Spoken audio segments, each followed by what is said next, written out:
March 23, 2005, the BP refinery in Texas City, Texas. Several units at the refinery had been shut down for lengthy maintenance projects, which required nearly 1,000 contractors to be on site, along with BP employees. BP had positioned a number of portable trailers close to process units for the use of contractors and other maintenance workers.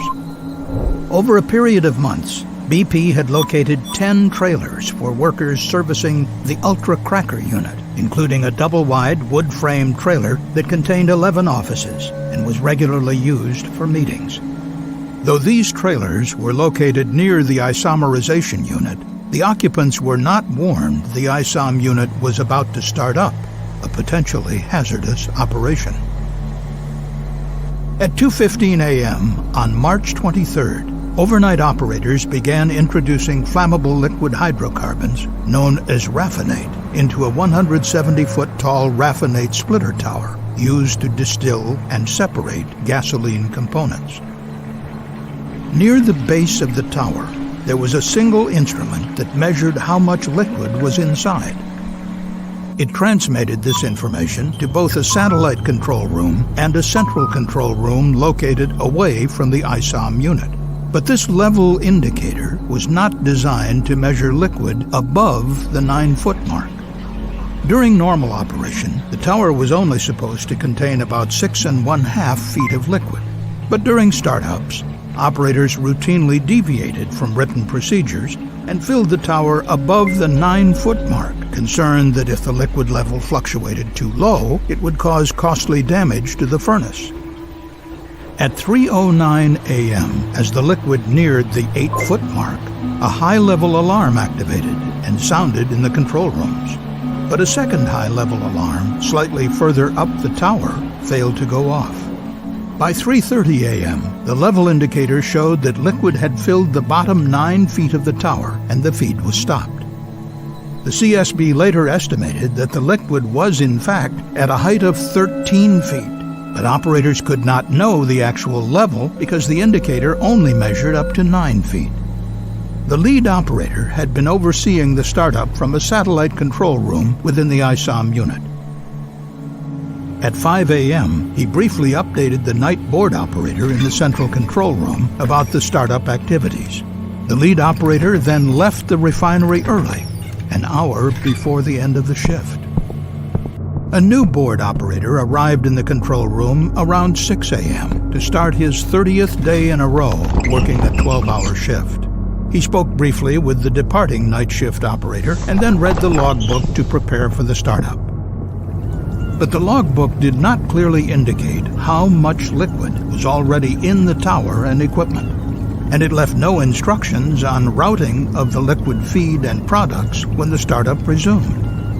Instead, the control board operator only found a one-line logbook entry that said ISOM brought in some RAF to unit to pack RAF with. At 7:15 a.m., the day shift supervisor arrived. Because he was more than an hour late, he received no formal briefing from personnel on the night shift about conditions in the ISOM unit. At 9:51 a.m., operators resumed the startup. They began recirculating the liquid feed and adding more liquid to the already overfilled tower. As new feed was added, startup procedures called for regulating the liquid level in the tower using the automatic level control valve. But the board operator and others had received conflicting instructions on routing the product. As a result, this critical valve was left closed for several hours, blocking the flow of liquid from the tower. A few minutes later, operators lit burners on the furnace to begin heating up the feed, part of the normal startup process. While the startup was underway, the day supervisor left the refinery on short notice, just before 11 a.m., to attend to a family medical emergency. Contrary to BP's own procedures, no experienced supervisor was assigned to replace him. This left a single control board operator, now without a qualified supervisor, to run 3 refinery units, including the ISOM unit, which needed close attention. The refinery had eliminated a second board operator position following corporate budget cuts in 1999 after BP acquired Amoco. As the startup continued, the tower steadily filled with liquid, reaching a height of 98 feet shortly before noon, more than 15 times the normal level. But the improperly calibrated level indicator told operators in the control room that the liquid was at 8.4 feet and gradually falling. Furthermore, the control panel was not configured to clearly warn operators of the growing danger. It did not display flows into and out of the tower on the same screen, nor did it calculate the total liquid in the tower. Meanwhile, the maintenance contractors, who were not involved in the operation of the ISOM unit, left their work trailers to attend a company lunch, celebrating a month without a lost time injury. At 12:41 p.m., an alarm activated as the rising liquid compressed the gases remaining in the top of the tower. Unable to understand the source of the high pressure, operators opened a manual chain valve to vent gases to the unit's emergency relief system, a 1950s-era blowdown drum that vented vapor directly into the atmosphere.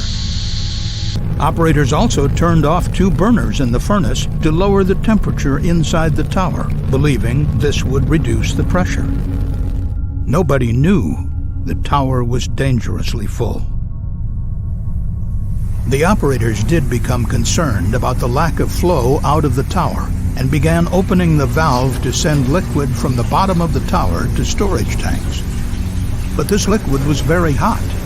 As it flowed through the heat exchanger, it suddenly raised the temperature of the liquid entering high up the tower by 141 degrees Fahrenheit. It was now about 1 p.m. Contract workers, unaware of the startup and the looming danger, returned from lunch and began a meeting in the double-wide trailer, in the corner room closest to the blowdown drum.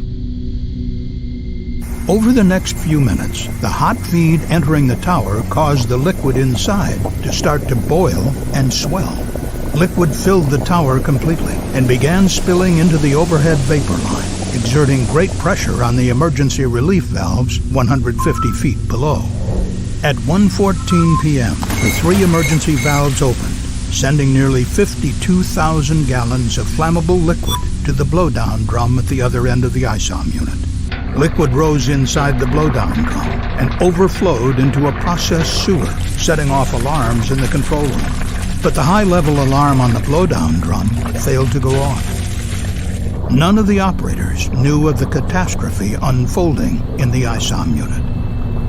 As flammable hydrocarbons overfilled the blowdown drum, operators nearby saw a geyser of liquid and vapor erupt from the top of the stack. The equivalent of nearly a tanker truck full of hot gasoline fell to the ground and began forming a huge flammable vapor cloud. The vapor cloud expanded in just 90 seconds, engulfing the unit and the nearby trailers full of workers. About 25 feet from the base of the blowdown drum, 2 workers were parked in a pickup truck with the engine idling. As flammable vapor entered the air intake, the diesel engine began to race. The 2 workers fled, unable to shut off the engine. Moments later, witnesses saw the truck backfire and ignite the vapor cloud. Powerful explosions swept through the area. The blast pressure wave accelerated through the ISOM unit, causing heavy destruction and igniting fires. The workers inside the trailers were right in the path of the explosions. The fires continued to burn for hours. 12 of the 20 occupants of the double-wide trailer were killed, along with 3 workers in a trailer nearby. 180 workers were injured, many with serious burns, fractures, or other traumatic injuries. The wood and metal frame trailers were blown apart by the blasts. Firefighters struggled to rescue the injured and recover the victims. 50 large chemical storage tanks were damaged, and the ISOM unit remained shut down for more than 2 years. The disaster at BP Texas City was the most serious refinery accident ever investigated by the CSP.